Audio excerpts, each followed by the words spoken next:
नमस्कार बच्चों, आपके अपने YouTube चैनल लर्निंग ऐप में आपका स्वागत है। आज हम वाक्य विचार पढ़ेंगे। वाक्य किसे कहते हैं? शब्दों का सार्थक समूह वाक्य कहलाता है। वाक्य क्या कहलाता है? शब्दों का सार्थक समूह वाक्य कहलाता है। अर्थात जब दो या दो से अधिक शब्द मिलते हैं और पूरे अर्थ का बोध कराते हैं, वाक्य कहलाते हैं। वाक्य किसे कहते हैं? शब्दों से बनी सार्थक तथा क्रमबद्ध रचना को वाक्य कहते हैं। शब्दों से बनी सार्थक तथा क्रमबद्ध रचना को वाक्य कहते हैं। वाक्य किसे कहते हैं? समझ रहे हैं? शब्दों से बनी सार्थक तथा क्रमबद्ध रचना को वाक्य कहते हैं। शब्दों के सार्थक समूह वाक्य कहलाते हैं। अर्थात जब दो या दो से अधिक शब्द मिलते हैं और पूरे अर्थ का बोध कराते हैं, वाक्य कहलाते हैं।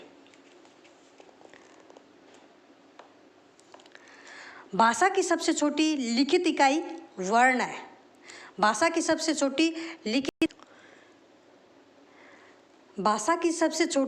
लिखित इकाई वर्ण कहलाती है और अर्थ के आधार पर भाषा की सबसे छोटी इकाई शब्द है।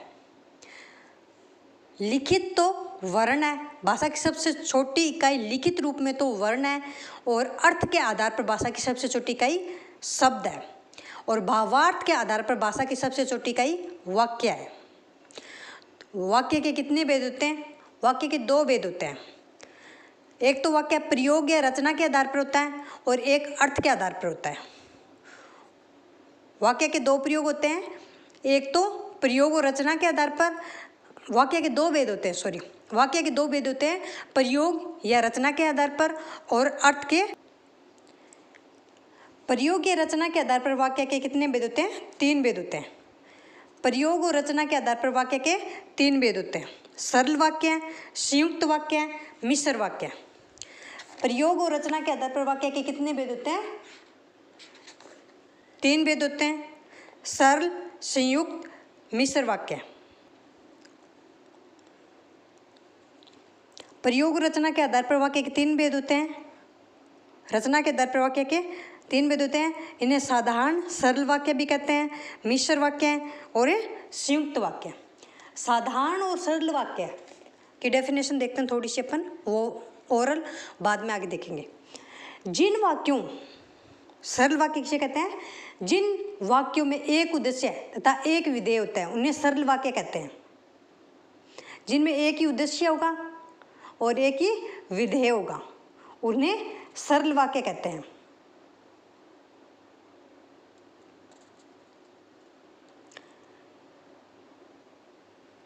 संयुक्त वाक्य है जिन वाक्यों में दो पूर्ण वाक्य है और किंतु, इसलिए या आदि योजक शब्द जुड़े होते हैं, उन्हें संयुक्त वाक्य कहते हैं।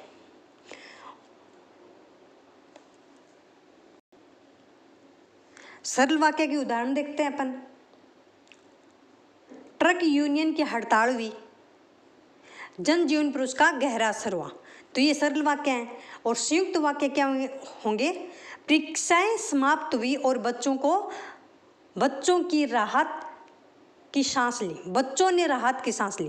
परीक्षाएं समाप्त हुई और बच्चों ने राहत की सांस ली, तो इसमें दो वाक्य हैं, तो ये संयुक्त वाक्य है। मिश्र वाक्य, जिस वाक्य में दो उपवाक्य एक दूसरे के बिना पूर्ण न लगे, उन्हें मिश्र वाक्य कहते हैं। यह वही घड़ी है जो मुझे मेरे मामा जी ने जन्मदिन पर दी, ये मिश्र वाक्य है। ऐसे मिश्र वाक्य होते हैं। तो प्रयोग और रचना के आधार पर तो तीन हुए, सरल, संयुक्त और मिश्र। और अर्थ के आधार पर वाक्य के कितने भेद होते हैं? 8 भेद होते हैं। अर्थ के आधार पर वाक्य के कितने भेद होते हैं? 8 भेद होते हैं।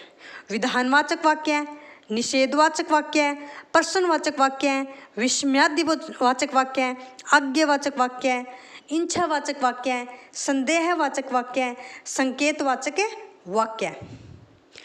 इसमें किसी वस्तु का विधान होता है, निषेधवाचक में निषेध होगा, प्रश्न में प्रश्न पूछा जाएगा, विस्मयादिबोधक हे, अरे, विस्मयादि जैसे घृणा, अच्छा, ये विस्मयादिवाचक वाक्य होते हैं।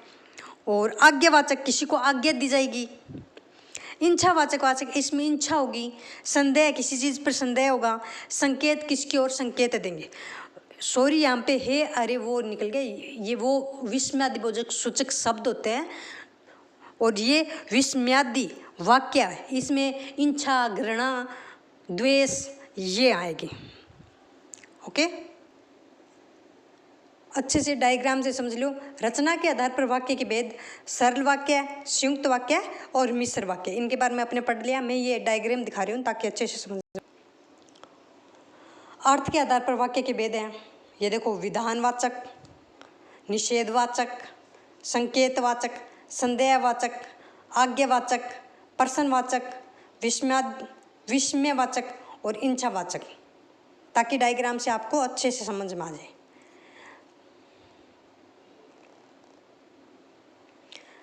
ट्रिक देखना है तो देख लो। सूचना विधान है, वाह। विस्मय पहचान है, तो आपको ये अच्छे से याद रहेगा। सूचना विधान है, वाह। विस्मय पहचान है। न का अर्थ निषेध है, आज्ञा में निर्देश है। अनुमति है, आदेश है। इच्छा चाहे विशेष है। क्या से क्यों से प्रश्न बने, शायद से संदेह गने। यदि से हो संकेत की बात, वाक्य सभी हो बैठे याद।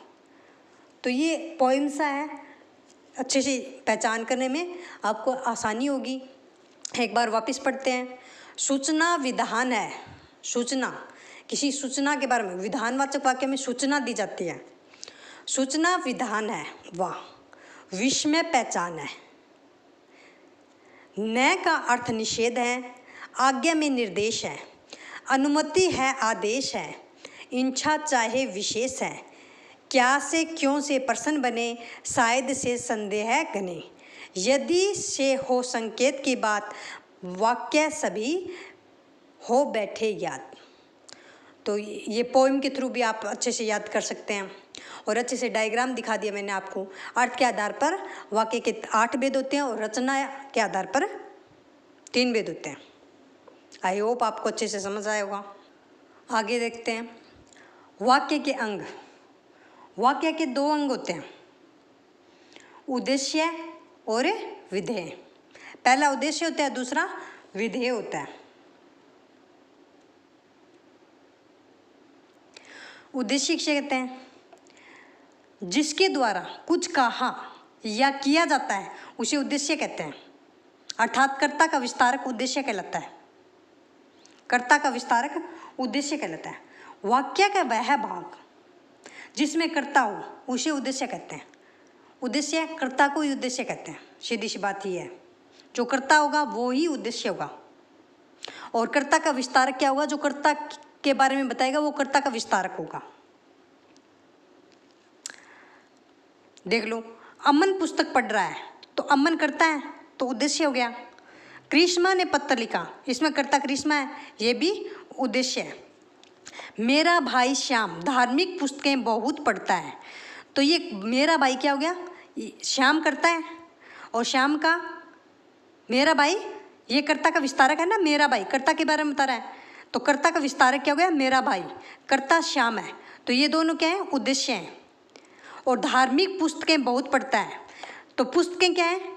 वो कर्म है, और कर्म का विस्तारक धार्मिक है, तो ये क्या हो गया? विधेय।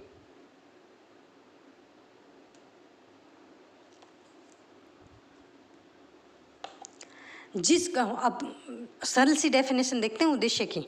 जिसके बारे में कोई बात की जाए वह उद्देश्य होता है, कर्ता। ठीक है। बहुत मधुर गाती है, मिताली बहुत मधुर गाती है, इसमें उद्देश्य क्या होगा? मिताली बहुत मधुर गाती है, क्या हो गया? विधेय। आसमान पर बादल छाए हैं, तो छाए क्या है? विधेय। आसमान और छाए विधेय, और बादल उद्देश्य है। करता है ना बादल।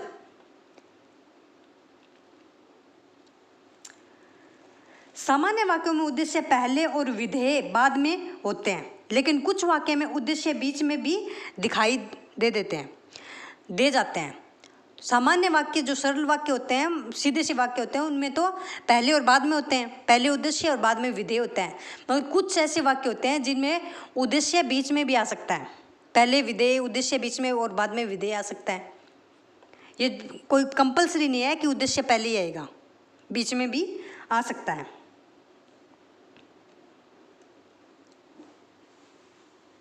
सड़क पर पत्थर पड़ा है तो पत्थर बीच में आया ना। बगीचे में फूल खिले हैं तो फूल बीच में आए। तालाब में मछलियां तैर रही हैं तो मछलियां भी बीच में आई हैं। बादलों में बिजली चमक रही है तो बिजली बीच में आई है।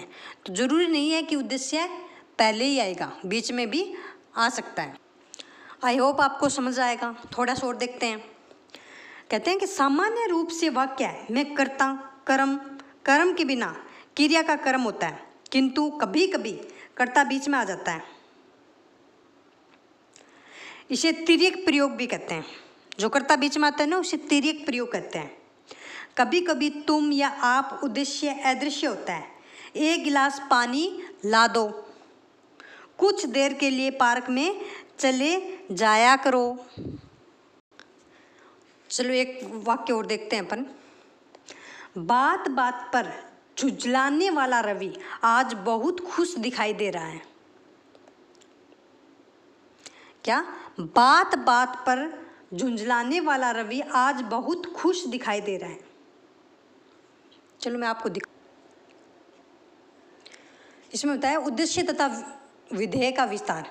कभी कभी उद्देश्य तथा विधेय से पहले उनसे जुड़े कुछ पद होते हैं, उन्हें उद्देश्य व विस्तार कहा जाता है। जैसे बात बात पर झुंझलाने वाला रवि आज बहुत खुश दिखाई दे रहा है। तो उद्देश्य का विस्तार क्या हुआ? बात बात पर झुंझलाने वाला। उद्देश्य क्या है? रवि। विधेय का विस्तार क्या है? आज बहुत खुश। और विधेय क्या है? दिखाई दे रहा है। तो आपको अच्छे से समझ आया होगा कि इसमें उद्देश्य का विस्तार क्या है? बात बात पर झुंझलाने वाला। रवि क्या है? उद्देश्य है। आज बहुत खुश क्या है? वो विधेय का विस्तार है। और दिखाई दे रहा है ये क्या है? विधेय है। तो आपको अच्छे से समझ में आया होगा, मैं आशा करती हूँ। विधेय देखते हैं। कर्ता और कर्ता के विस्तार के द्वारा जो कुछ भी कहा या किया जाता है उसे विधेय कहते हैं। अर्थात क्रिया या क्रिया का विस्तारक, कर्म या कर्म का विस्तारक, पूरक या पूरक का विस्तारक क्या कहलाता है? विधेय कहलाता है। विधेय किसे कहते हैं? कर्ता और कर्ता का विस्तारक के द्वारा। कर्ता उद्देश्य होता है ना, कर्ता और कर्ता विस्तारक, ये दोनों ही उद्देश्य होते हैं। के द्वारा जो कुछ भी कहते हैं, कहा या किया जाता है उसे विधेय कहते हैं। अर्थात क्रिया या क्रिया का विस्तारक, कर्म या कर्म का विस्तारक, पूरक या पूरक का विस्तारक क्या कहलाता है? विधेय कहलाता है। अच्छे से डेफिनेशन देखते हैं सरल भाषा में। उद्देश्य के बारे में जो कुछ भी कहा जाए वह विधेय कहलाता है। और उद्देश्य किसे कहते हैं? जिसके बारे में कोई बात की जाए वह उद्देश्य कहलाता है, यानी कर्ता। और कर्ता जो करता है या बताया जाता है उसे विधेय कहते हैं।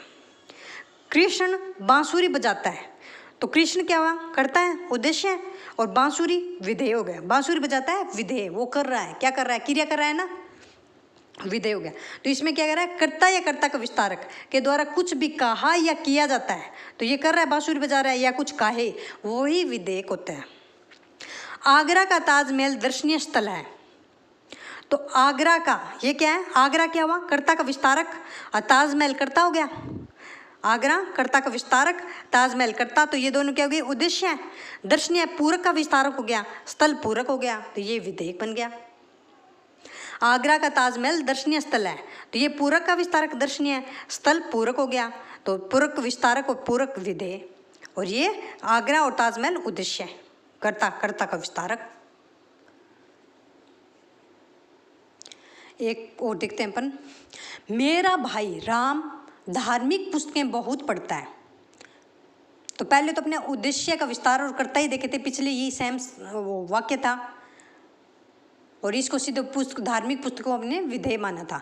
मगर ये तो अपने पीछे में देखा, मेरा भाई क्या है? उद्देश्य का विस्तारक, और राम कर्ता हो गया। धार्मिक कर्म का विस्तारक, कर्म क्या कर रहा है? वो पुस्तकें कर्म हो गई और धार्मिक कर्म का विस्तारक हो गया। अब पढ़ना क्रिया हो गई। तो ये सारे क्या हो गए? विधेयक हो गए। राम और मेरा भाई क्या हो गया? उद्देश्य है। धार्मिक पुस्तकें बहुत पढ़ता है, ये क्या हो गया? विधेय हो गया। एक बार और अपन सरसरी नजरों से पूरे को देखते हैं, जल्दी जल्दी एक बार रिवाइज करते हैं। वाक्य शब्दों का सार्थक समूह क्या कहलाता है? वाक्य कहलाता है। भाषा की सबसे छोटी लिखित इकाई वर्ण और अर्थ के आधार पर भाषा की सबसे छोटी इकाई शब्द। अब भावार्थ के आधार पर वाक्य। वाक्य के दो भेद होते हैं, प्रयोग और रचना के आधार पर और अर्थ के आधार पर। प्रयोग और रचना के आधार पर तो 3 प्रकार से होते हैं, सरल वाक्य, संयुक्त वाक्य और मिश्र वाक्य। और अर्थ के आधार पर 8 प्रकार के होते हैं। विधानवाचक वाक्य है, निषेधवाचक वाक्य है, प्रश्नवाचक वाक्य है, विस्मयादिवाचक वाक्य है, आज्ञावाचक वाक्य है, इच्छावाचक वाक्य है, संदेहवाचक वाक्य और संकेतवाचक वाक्य के अंग 2 होते हैं, उद्देश्य और विधेय। उद्देश्य क्या होता है? जिसके बारे में कोई बात की जाए वह उद्देश्य होता है, जैसे कर्ता। विधेय जिसके बारे में कोई बात की जाती है वह उद्देश्य, जिसके बारे में कोई बात की जाए वह उद्देश्य, जैसे कर्ता। और उद्देश्य के बारे में जो कुछ भी कहा जाए वह विधेय कहलाता है। आई होप आपको ये क्लास अच्छी लगी होगी। Please like, share and subscribe. धन्यवाद।